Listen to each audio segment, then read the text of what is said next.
Merhaba arkadaşlar, kanalıma hoş geldiniz. Bugünkü videomda özellikle tığ işi yazlık örgülerde değerlendirebileceğiniz kare motif yapılışını anlatacağım. Umarım sizler için faydalı bir video olur. Anlatımını yapacağım kare motif modelini tığ işi, çanta, crop, yazlık bluz, masa örtüsü, runner gibi farklı alanlarda değerlendirebilirsiniz. Ve anlatımını yapacağım. Kare motifin ölçüsü yaklaşık 8,5 santimetre. Dilediğiniz renk kombinini uyarlayabilir, istediğiniz sıra kadar kare motifi büyütebilir ya da küçültebilirsiniz. Motifin yapılışında kullanmış olduğum iplerin markası Alize Cotton Gold. Şu şekilde. Aynı rengi kullanarak örmek isteyen arkadaşlar için hemen hızlıca renk ve lot numaralarını da göstereyim.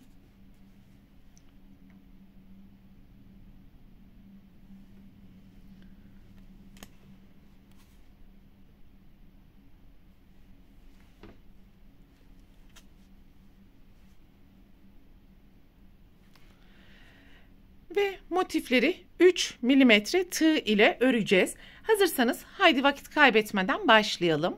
Motifin yapılışına sihirli halka yaparak başlayalım.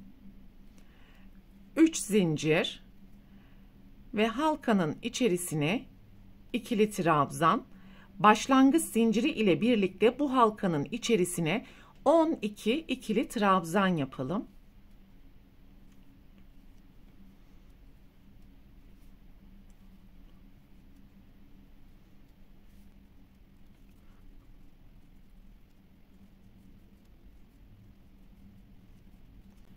On iki ikili trabzanı yaptım. Sihirli halkanın ipini sıkıştıralım ve ilk yapmış olduğumuz zincirin tepesine kaydırma, bir zincir yaparak ipi burada keselim ve ikinci renge geçiş yapalım.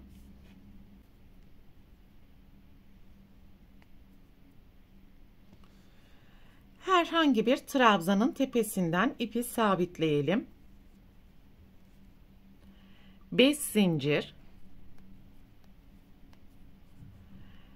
sonraki trabzanın tepesine ikili trabzan,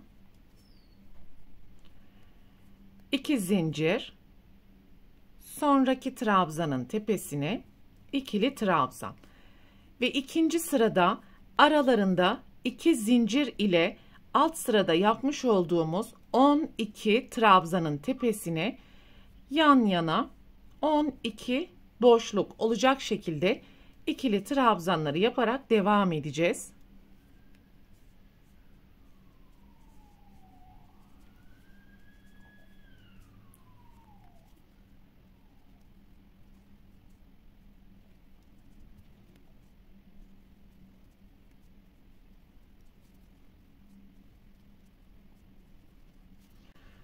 Evet, şu anda 1 2 3 4 5 6 7 8 9 10 11 tane boşluğu oluşturduk. 2 zincir ve burada yapmış olduğumuz 3. zincirin tepesine kaydırma, bir zincir, ipi keselim ve 3. renge geçiş yapalım.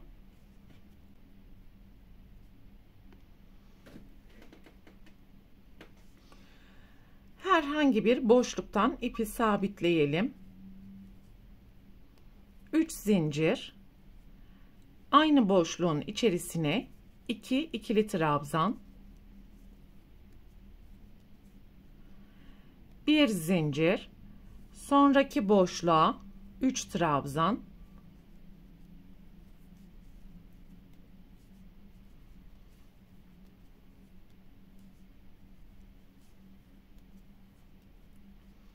bir zincir ve sonraki boşluğa 3 trabzan.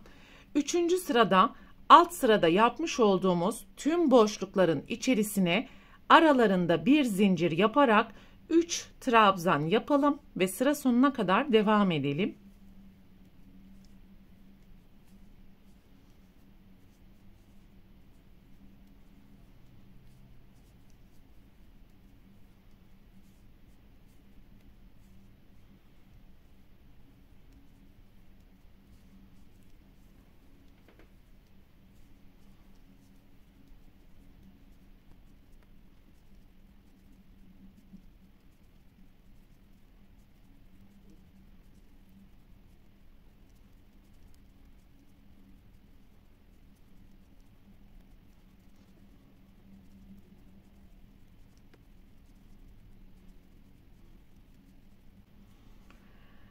Sıranın sonuna geldiğimiz zaman bir zincir, ilk zincirin tepesine kaydırma ve tekrar bir zincir yaparak ipi keselim. Sonraki renge geçiş yapalım.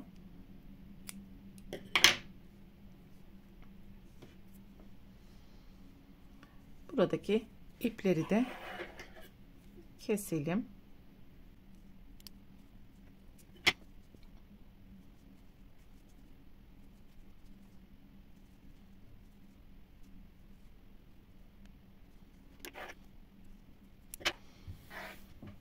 Ve yapmış olduğumuz herhangi bir trabzan grubu ortasından ipi sabitleyelim.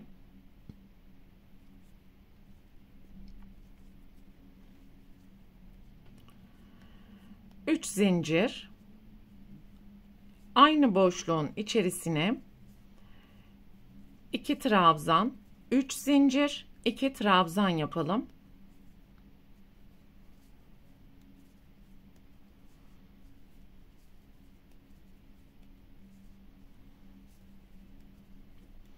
Birinci köşeyi yapmış olduk. Sonraki iki boşluğa da aralarında zincir yapmadan 3 trabzan yapalım.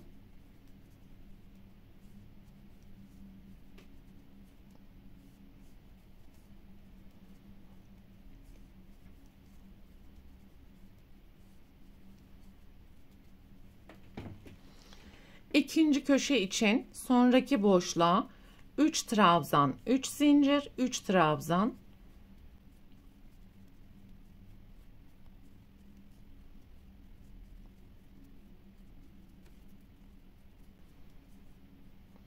Ve diğer iki boşluğa zincir yapmadan 3 trabzan yapalım.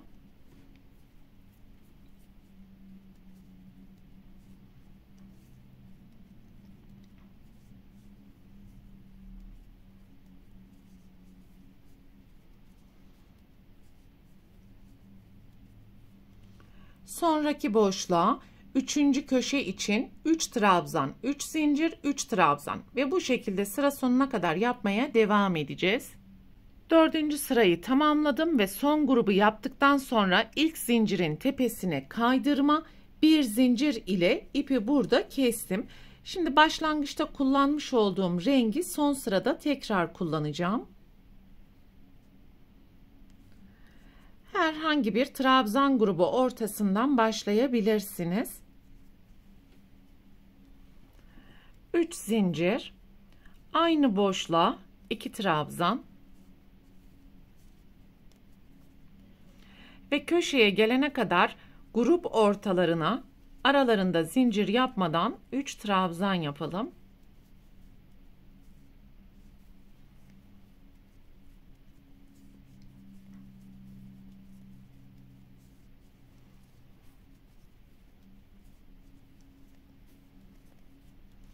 Köşeye alt sıradaki işlemi tekrar edeceğiz. 3 trabzan, 3 zincir, 3 trabzan.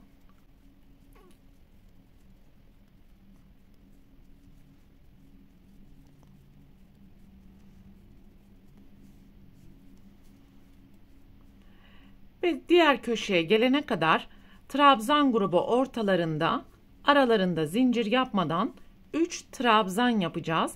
Tüm köşelere ise 3 trabzan, 3 zincir, 3 trabzan yaparak sıra sonuna kadar devam edelim.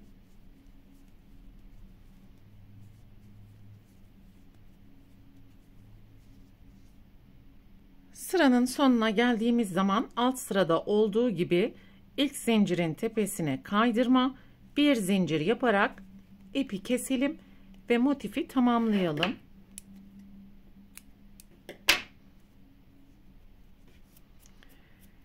Yine bu ipi de arka taraftaki ilmeklerin arasından gizleme işlemini yapalım.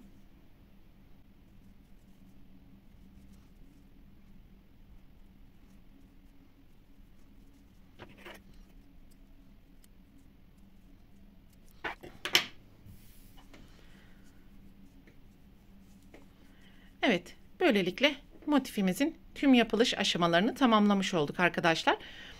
Bu videoda anlatacaklarım bunlardan ibaretti. Umarım sizler için faydalı bir video olmuştur. Bir sonraki eğitim videosunda görüşene dek Lütfen kanalıma abone olarak videomu beğenmeyi, sevdiklerinizle paylaşmayı ve ördüklerinizi benimle Instagram hesabından paylaşmayı unutmayın. Kendinize çok iyi bakın. Hoşça kalın.